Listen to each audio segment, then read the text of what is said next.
Hi everyone, welcome back to my channel. Thank you so much for tuning in. I am shy. If you know, you know. I've been away for 3 months. It's been a while. 3 months is not a joke. Sometimes if I think this is the second time I'm taking a break, I feel like explaining, but then since I don't have control of what the future holds, I'm hopeful that it's gonna be okay. I will try my best. Sometimes I see some of my subscribers on the road, they will be asking me, "Nne, you don't you don't post again," and they will be the ones to answer. You are trying. We know it's not easy, but then people that don't live around this place won't really understand, the hustle and everything. But then, yeah, I'm grateful to God. We didn't give up at the end of the day. We are here. The passion is still pushing us, and we are here. We are hopeful that from now on, go sita demma. From now, it's gonna be okay. Okay, guys, how have you been? Happy New Year. That's my first video. This is my first video of the year. Happy New Year. I hope you enjoyed the holiday. Yes, back to why I am here today. It's not like I want to start this video on, on a sad note, but then I feel like since the year is fresh, some of the lessons are the things we'll have to hold on to while we proceed. Don't forget that there won't be any difference from last year to this year if you don't make any changes. So I feel the need like to bring this to us. Maybe there are one or two things we can learn or we can achieve from this video that we will run with throughout the year. Okay. So guys, yeah. We lost a brother early this year. I call him a brother because, of course, my name is Uche. By the way, if you're tuning in for the first time, forgive me. I am a Nigerian and I live here in Spain. So back to what I was saying. When you leave your country of origin and migrate to a foreign land, if you meet somebody from your country, that person becomes, of course, that person is your brother, so to speak, or your sister. But when you eventually meet somebody from your tribe, that person now becomes your brother, like brotherly, sisterly. Okay, so this man that died is from my tribe, and we belong to the same local church. He was an active member in my church, before he died. Okay, so yeah, I was also waiting for him, throughout the period he died until the time they took him to Nigeria. Until I just wanted to wait till after his burial, just to give him the respect before making this video. And here we are. One of the first things I observed, or I will say I learned, not something that I really didn't know before per se, it's just something that I feel is important. I've been talking about it, but sometimes people don't really understand. So I feel like bringing more light to it. And his death now becomes like a practical example of what I've been talking about, for some time. So one of the first things I learned, I noticed that when somebody dies, a lot of his private life is brought to light. I've heard a lot of things about this man since he died. Not bad things, like I said, very private, some of his private life that, people brought to light. Just like this Access Bank chairman that died. A lot of people didn't know him. I didn't know him. And not only that, people just know now that he was the Access Bank chairman or something like that. People now started knowing about his family and everything, his house and stuff like that. That's what I mean. It is usually when somebody dies that a lot of his private affairs, begin to, unfold. And in all, my point in all this thing I'm talking about is in all that I heard about him, even the people that live where the city that he lived before, before he came here, in all that I heard about him, I never heard anything bad about this our brother that died. Like even the day we did service of songs for him here in Spain, the testimonies we heard, like it's not like he built any mansion for anybody or he paid school fees for anybody per se, but his persona, his person, like people testify that he's just a jolly good fellow. He's a cheerful, like whenever you come to church, he's the first person you see on then at the entrance, and he's cheerful. The work of usher is not easy. Sometimes you want to give people the right seat to, where to sit down, the way they will treat you. But in all, I never saw him where he got agitated or something. And from what people, I don't live with him, but people that have lived with him, people that were living with him before he died, and a lot of testimonies, all that, not that he's perfect, but nothing bad did I hear anybody talk about him. That gets me to say that what will speak for you, I've said it before, is what you leave when you're gone. When I went to the morgue to see him, like, apart from when my mother died, I have never experienced like seeing somebody, laid in state like that. Like he was looking like he himself, just, I was like, what I was saying to myself, one can save this life. Like if somebody puts alarm now, he will not wake. If somebody like hits him, he's not going to stand up. But what he did while he was alive was speaking for him up till date. Like up to date. He died on January 2nd. But up to date, what he has done, like even when, because his family, he didn't live here with his family. Like when they did service of songs, and even when they came to take him to Nigeria, people made sure that there are people that and people will say like he's not worth it. Like people contributed and they kept telling people, look at this person, his family's desire is for him to go home. People were genuinely giving, not by force, like cheerfully giving. People stayed like, I've never seen anything like that. It is the life that you live that will speak for you. Meanwhile, people are crying for this man. Like he died, he was a nice person. Meanwhile, there are people that are alive and people wish that they are dead, because not because of jealousy or anything, because they are and wickedness around where they live. Do you understand? So let's be mindful of the kind of. The second thing I learned, and this is with all due respect, for people that are living abroad, that are not living with their wives. I've made a video on this thing several times. I've said this before. Is not safe. I know that there are people that they've not brought their wives or their families here is due to circumstances beyond their control. But the people I'm talking about are the people that have the means to bring their wives, and they are being reluctant. Like we've seen things over the years. Okay, considering what I'm talking about, this is our brother now.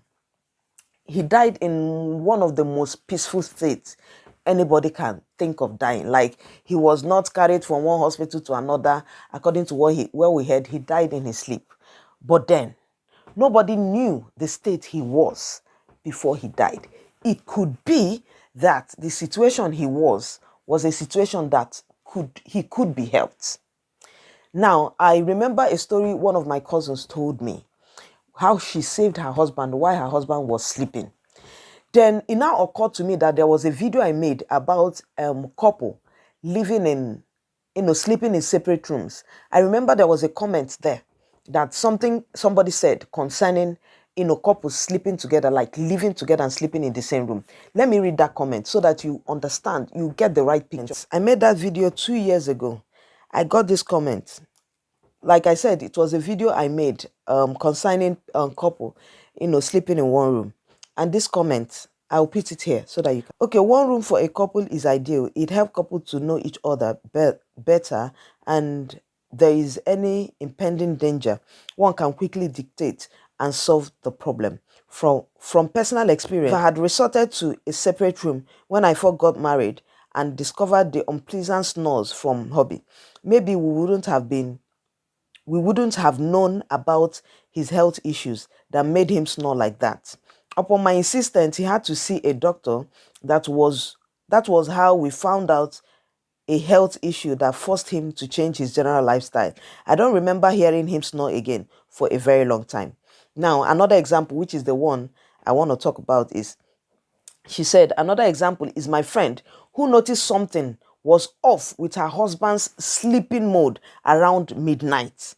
This was discovered midnight while the husband was sleeping.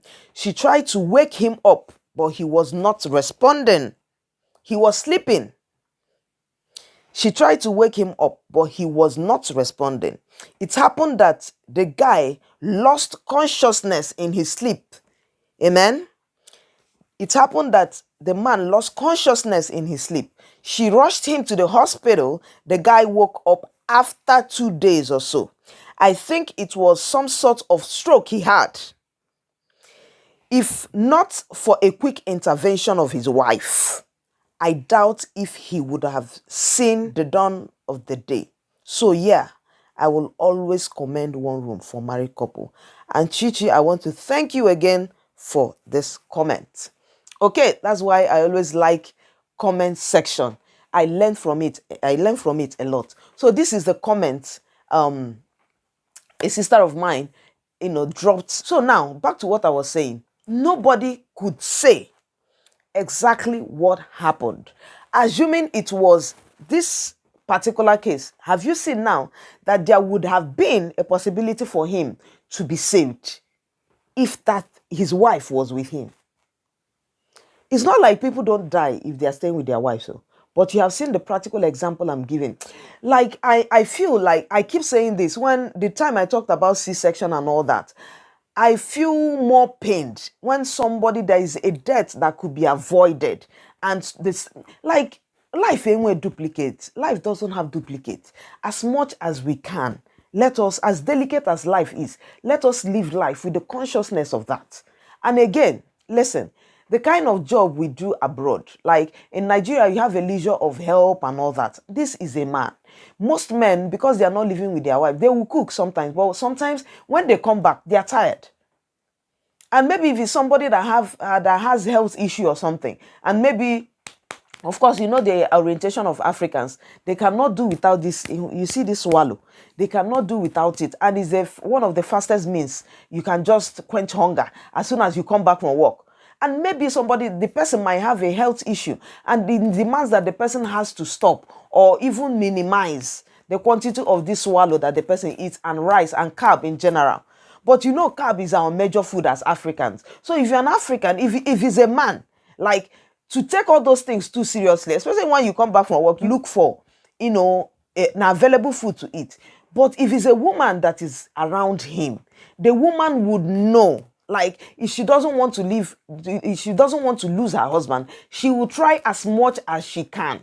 Even if the swallow or the carb has to be there, she will find a way to incorporate more veggies or more things for the husband to make it easy for him, so that he can live longer for him. Women, there are men that might have health issues. You see alcohol, they will tell them not to take alcohol. They will be there taking it. But because the wife is there, if you marry a good wife, bring her over. She will help you, especially when you get to an older age, like 45, 50. Bring them. And the worst part of it, the one that annoys me, the other day I was talking to one man. I said, bring your wife now. And he said, all these women that their husbands abroad that are just, what are they doing? What I like, I'm like, sir, are you? I'm a woman, no. And my husband brought me. That was all these women that men brought that are just constituting users and all that. Yeah, I know there are cases like that, but why should your own be that? Why should your own be that bad, that bad example?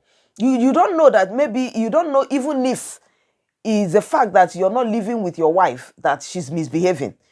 Because there are difference between a woman that you're telling what is going on around you and the woman that is experiencing. If you bring her here, maybe she's the type that demands for money. You bring her over here, get her a job so that she'll fit into the system and understand. But if it's somebody that have not experienced it, she will really not understand. She might be comparing you to other people living abroad, and she will not know, or living in Nigeria, she will not know what you're passing through. There are a lot of things, your salary, the way you spend it and all that, the wife might not really understand. But when you bring her here, there are a lot of things, like, if you're having a marital problem, I feel that half of it will be solved and your life will be extended if you bring your family over. That is the way God has made it. And I keep saying it till tomorrow. All the laws that God has made for us is for our own good. A man will leave his father and mother and cleave to his wife. Cleave to your family. You don't know whose blessing will open doors. Maybe you're here struggling. Bring your wife, her grace. People are the way we are different. That's the way we have different graces. It might be the grace of your wife that will open doors, or the grace of your children that can open doors for you. The third one is, if you're an immigrant, of course, living outside your country, find somewhere and get yourself identified. Let me say that again. Find somewhere and get yourself identified. This is something I hear a lot of Africans, some Africans talk, I don't need Africans, I don't like all these Africans, the way Africans, if you're an African, Every African must not be bad. Even if you associate yourself, it doesn't automatically mean associate yourself with a group. Doesn't automatically mean they will all be your friends. Identify yourself. Like, onya hala nwanne ya, onya, like, if you come over, identify yourself. Identify yourself in a group. You're like. One of the things that helped, like taking this our brother home, was because one, he belonged to a local church that he's very active. One, he belongs to a group, the Igbo group. Do you understand? That was one of the things that made people even know him. Because we are Africans, sometimes you see a Ghanaian, you don't know if he's a Nigerian. Sometimes, this place, I will see people, I will walk on the road, and I will see people speaking my language. I don't know them. But these are the little reasons, these are the little things that you need to, just in case of anything, not only for death. There are cases that, it's not something I'll start, elaborating. But when you get yourself involved with your type, it helps. When you're stranded, a brother can help you. When you're in search of a job, a brother can help you. When you get associate yourself with such a place, with your group, your people. If you get yourself associated with your people, it will relieve you of certain things. When, especially in this country that they don't speak English. Yeah, one thing I know about, at least my tribe, is they're always eager to help their own. I don't know about others. I believe that will be how the others will be as well. So get yourself associated, get identified with, because you're outside your country. You don't know when you will need it, and something might happen and you might need help. Something, for example, you're in the hospital, somebody, well, nobody prays for something happen. But in case of emergency, you might have an issue, you're in the hospital, maybe your wife is in the hospital and you need somebody to pick up your children. Everybody is working. Somebody that is, maybe you're working in the morning, somebody that is working in the morning that knows you, that is from your tribe, understand that you're from their tribe, you belong to that group, can call somebody that knows you, they will bring your children, keep your children safe, while maybe your wife comes back, or before anything happens, so that they'll put things in order while you're away until you come back. You have people that will take care of you, and you will not really, in fact, one of the major things why you should identify yourself, so that you will not really feel the pressure of this abroad like that. Do you understand? Everybody's busy, but getting yourself, sometimes we work from Monday, Tuesday, Wednesday. Sometimes you go to all these associations when they have a get together to decongest yourself. I'm saying this from experience and from the things I have heard. Stop, calm down, bring your shoulder down. If this man, for example, that died, we don't know him, he's not associated both in church or the Igbo tribe, maybe he's the type that brings his shoulder up. I don't need Africans. Why am I associating myself? The white people might not find the need to take him back home. They might feel it's a waste of money. They might feel, what's that? People might not even know. Somebody that we just said that how did they bury the person? Nobody knows. Of course, they'll bury the person. Maybe the family, this particular person I'm talking about, maybe the family in Nigeria doesn't even know that she's dead, safe. Because she's not associated with anybody. Do you understand? A lot of people like that. And there was a time a friend of mine told me that the brother living in one European country, this guy died for days. Nobody knew that he was dead until he started thinking. You can imagine that kind of thing. But if you're living in an association, if you have a group of this thing, that at least, even if in your working place, somebody like that will be like, I've not seen this person. This person will call this person. This person will. In fact, this our brother that died, it was call that made people discover that he was not up on the bed until they went to his room to discover somebody of his type. Do you understand? So these are very important. This is not to spite anybody that he's not living with the wife or anything. But what I am saying, if you get to a certain age and you've been working, try and bring your wife over. I don't even understand what life means. If you live all this European life, work, stress, home, work, stress, and once you go to your wife you stay 1 month and you come back. What is the sweetness of life, Seth? Like, sometimes if I go to work, I'm in a hurry to come back to stay with my family. Anytime there is fiesta, you see how all of us are rejoicing. That is the fun of life. Look at 2023. Look at 2024. It's February already. and you're living it without your family, and that's not life. The video is already long. I hope you pick one or two things, especially if you're living outside country. Please share to anybody that you think that might need this video. You might be saving a life, or you might bring back the memory of somebody that has, there are people that I know that their initial plan was not to bring their wives, but with, persistent advice, brought their wives. And trust me, most of them said, they wish they found themselves in a community like this that advised them. The problem most of the time is that when you don't bring your wife and you associate with people that don't feel the need as well to bring their wives. But a lot of people that didn't think it was good to bring their wives. A lot of them that they are changing their mentality now to bring their wives. Some of them that have brought their wife, they're enjoying it. Life is too, I don't want to say life is too short, but life is moving so fast that you just have to live it. Just walk, eat, taku. Because in work, safe, nobody cares. Everybody's working. If you're sick, trust me, even this abroad, sometimes if you're sick, apart from your not even Africa, apart from your people that will call you and ask you, bros, I didn't see your sis, I didn't see you at work today. People around there don't care. If you don't come to work, they assume. Of course, there's hospital. You can always go to hospital and take sick leave. They don't care. Anytime you come back, hombre, life goes on. Do you understand? But when you have your family, you have people of your type staying around you, it makes you not, it makes a life a bit easier, especially when you're living here. Build a community. Find a community. It makes your life easy. I hope with these few points of mine, you were able to grab one or two lessons that might help you as we move on into this year. Hopefully, we'll see you next time. Until then, be good. I'll see you in my next one.